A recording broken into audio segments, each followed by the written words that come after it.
When I drove 6 hours through winding mountain roads and heavy traffic to attend my nephew's baptism, carrying a carefully chosen christening gift and wearing my best dress to honor what I believed was one of the most important milestones in my family's life, I never could have imagined that I would be greeted at the church entrance by my sister-in-law Rebecca with the devastating words, "You weren't expected," delivered in a tone that made it clear my presence was not just unexpected, but actively unwanted at this sacred family celebration. The drive had been challenging, starting before dawn to ensure I would arrive on time for the 11 o'clock service at St. Matthew's Episcopal Church, a beautiful historic building where my brother David had been married 5 years earlier, and where I had assumed I would be welcomed as a beloved aunt, celebrating my nephew Timothy's entry into the Christian faith, alongside other family members who had gathered to witness this meaningful religious ceremony. I had taken time off from my demanding job as a pediatric nurse, arranged for my neighbor to watch my elderly mother who required daily assistance with medications and mobility, and spent considerable money on gas, a hotel room, and the sterling silver baby cup engraved with Timothy's name and baptism date that I had ordered weeks in advance from a specialty religious goods store to ensure it would be ready in time for this special occasion that I had been looking forward to for months since receiving what I thought was an invitation to participate in this important family milestone. The confusion and hurt I felt when Rebecca informed me that I wasn't expected at my own nephew's baptism was compounded by the presence of dozens of other family members and friends who were streaming into the church, many of whom I didn't recognize but who were clearly welcomed guests who had received proper invitations and whose attendance had been anticipated and planned for as part of the celebration that my family had been organizing for weeks without including me in the planning process, or even informing me of the basic details like the time, location, or expectations for the ceremony. Rebecca's explanation that there had been some miscommunication about the guest list and that my presence would complicate the seating arrangements and reception plans felt like a carefully rehearsed excuse rather than a genuine misunderstanding, especially given the history of tension and deliberate exclusion that had characterized my relationship with David and Rebecca, since their marriage had created a dynamic where I often felt like an outsider in my own family, despite my genuine love for my brother and my desire to maintain close relationships with his wife and children. The baptism invitation had arrived in my mailbox 3 weeks earlier, a beautiful cream-colored card with gold embossing that included all the standard information about the ceremony time, church location, and reception venue, along with a handwritten note from David that said, "We hope you can join us for Timothy's special day," in his familiar handwriting that I had recognized immediately and that had made me assume I was genuinely wanted and welcomed at this important family celebration. The invitation had seemed like a positive sign that perhaps the tensions and misunderstandings that had plagued our relationship in recent years were beginning to heal, and that David and Rebecca were ready to include me more fully in their family life and their children's important milestones and celebrations that I desperately wanted to be part of as the loving aunt who had been present at Timothy's birth and who had sent birthday gifts and Christmas presents faithfully, despite the geographic distance and emotional barriers that had developed between us. The decision to attend the baptism had not been made lightly, as the 6-hour drive represented a significant commitment of time and resources that stretched my budget and required careful planning to ensure my mother's care needs were met during my absence. I had arranged for my trusted neighbor, Martha, a retired nurse who had helped with my mother's care before, to stay at the house and manage the complex medication schedule, meal preparation, and mobility assistance that my mother required throughout the day as she recovered from a recent hip surgery that had left her temporarily dependent on others for basic daily activities.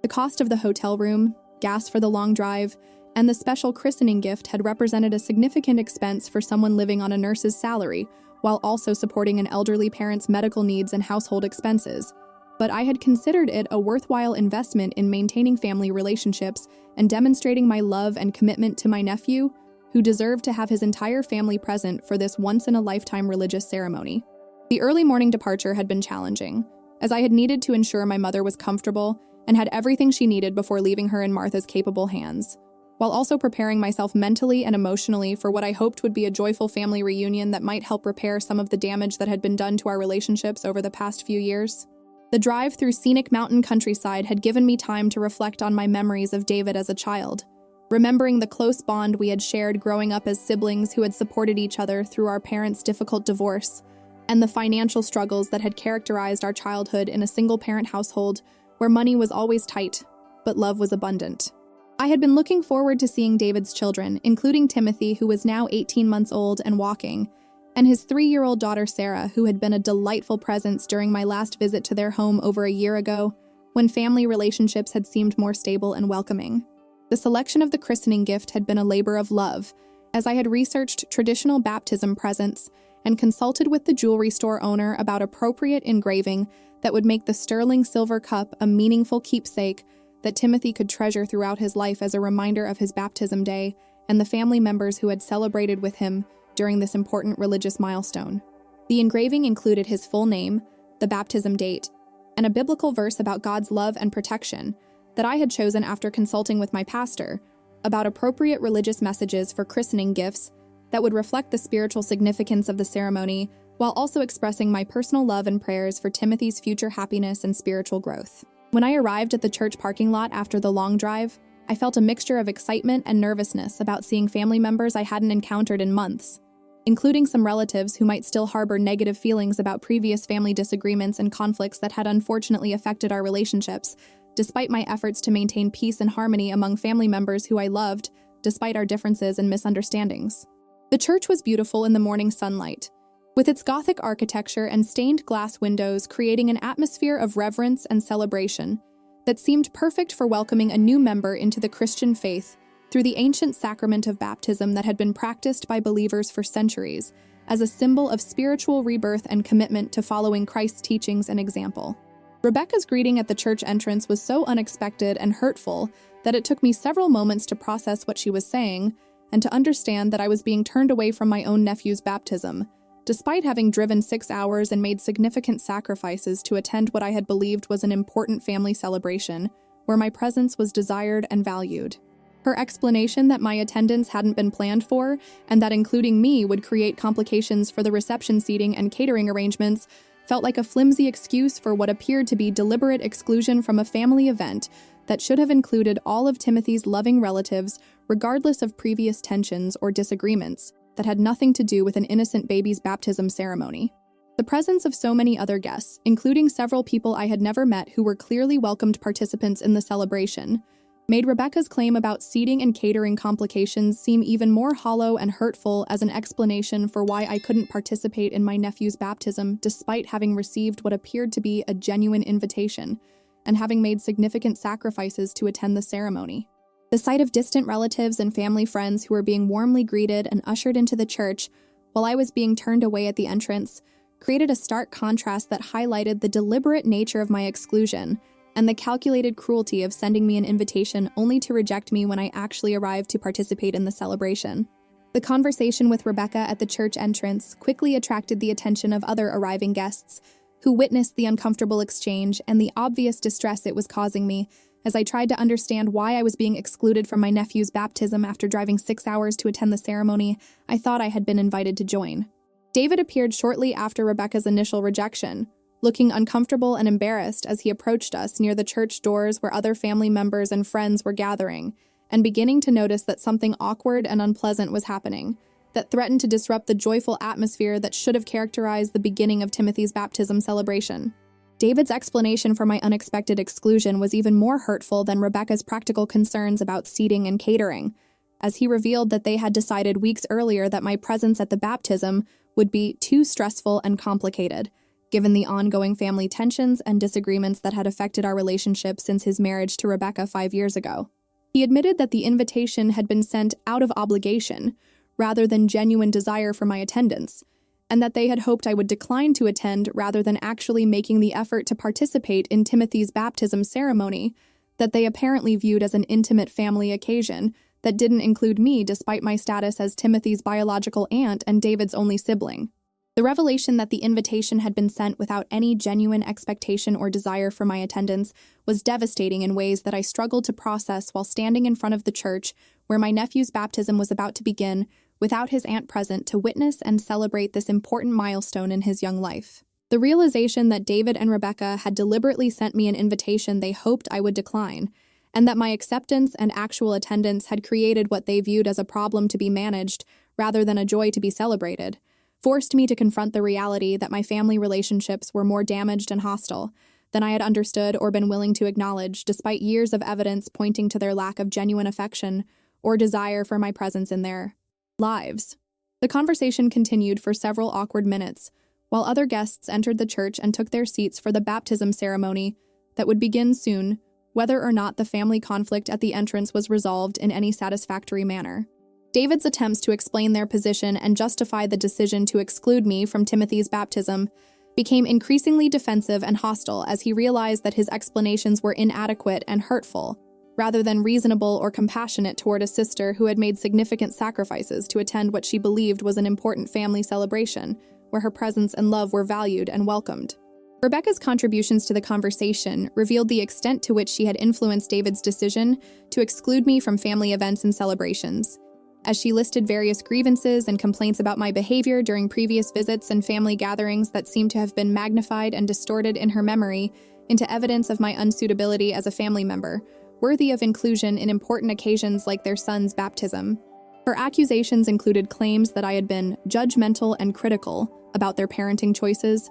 interfering and overbearing in my interactions with their children, and disruptive and attention-seeking during family gatherings, where I had apparently failed to meet her expectations for appropriate behavior and attitude toward their family dynamics and decisions. The public nature of this confrontation, taking place in front of the church where Timothy's baptism was about to begin, added an additional layer of humiliation and embarrassment to an already devastating situation that was quickly becoming a spectacle witnessed by other family members and friends who were arriving for the ceremony and couldn't help but notice the obvious conflict and distress occurring at the church entrance. The arrival of my elderly Uncle Robert, who had also driven several hours to attend Timothy's baptism, created an additional complication as he witnessed the argument and demanded to know why I was being excluded from a family celebration that he had assumed would include all of Timothy's loving relatives, regardless of previous tensions or disagreements between adults. Uncle Robert's intervention and his obvious dismay at discovering that I was being turned away from my nephew's baptism created pressure on David and Rebecca to either provide a reasonable explanation for their decision or reconsider their position and allow me to attend the ceremony that had already begun, as indicated by the sound of organ music and congregational singing coming from inside the church. His status as the family patriarch and his clear disapproval of the exclusion tactics being employed against me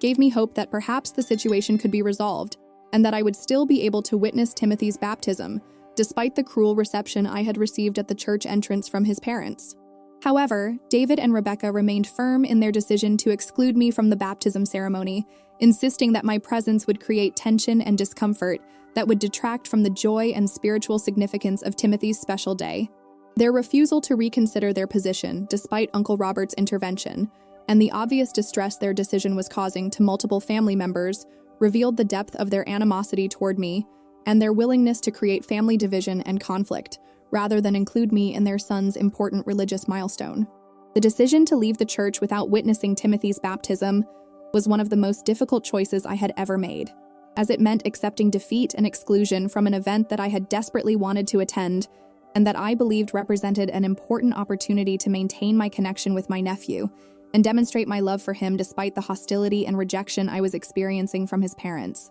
The walk back to my car parked in the church lot felt endless and humiliating as I passed other family members and friends who were entering the church for the ceremony I had been excluded from, carrying the christening gift that would now serve as a painful reminder of my rejection and the failure of my attempts to maintain meaningful family relationships with people who apparently viewed my presence as a burden rather than a blessing. The 6-hour drive home was emotionally devastating as I processed the events at the church and tried to understand how my relationship with David had deteriorated, to the point where he would exclude his only sibling from his son's baptism despite knowing how much the ceremony meant to me and how significant the sacrifices had been to attend the celebration I thought I had been genuinely invited to join. The long hours on the road gave me time to reflect on years of family interactions and relationships that I had perhaps misinterpreted or misjudged in my desire to maintain close connections with relatives who apparently didn't share my commitment to family unity and inclusion. The return home to my mother, who had been eagerly awaiting updates about Timothy's baptism and family news from the celebration she had hoped I would enjoy and find meaningful, created an additional layer of sadness and disappointment, as I had to explain that the ceremony had not gone as planned, and that family relationships remained more complicated and painful than we had hoped they might become over time. My mother's concern about my emotional well-being and her anger about the treatment I had received from David and Rebecca provided some comfort, but it also highlighted the broader impact that family divisions and conflicts have on multiple generations and relationships that extend beyond the immediate participants in disagreements and tensions. The beautiful christening gift that I had selected with such care and hope remained in my possession as a reminder of the baptism I had been excluded from, and the nephew whose religious milestone I had been prevented from witnessing and celebrating, despite my genuine love and desire to participate in his spiritual journey and family life. The sterling silver cup with its carefully chosen engraving became a symbol of rejected love and failed family relationships, rather than the joyful celebration of faith and family unity that I had intended it to represent when I commissioned its creation weeks earlier. The aftermath of the baptism exclusion had lasting effects on my relationship with David and Rebecca that extended far beyond the single day of Timothy's ceremony, as the hurt and betrayal I experienced at the church entrance created wounds that would be difficult to heal even if future attempts at reconciliation were made by either side of the family conflict that had reached a new level of cruelty and deliberate exclusion. The realization that David was willing to exclude his only sibling from his son's baptism, and that Rebecca was actively encouraging and supporting such exclusionary behavior, forced me to reevaluate my understanding of our family dynamics and my expectations for future relationships with relatives who had demonstrated their willingness to cause pain and division rather than work toward healing and inclusion. The broader family's reaction to my exclusion from Timothy's baptism created additional divisions and tensions that affected relationships between various relatives who had different opinions about the appropriateness of excluding a loving aunt from her nephew's religious ceremony. Uncle Robert's vocal disapproval of David and Rebecca's behavior,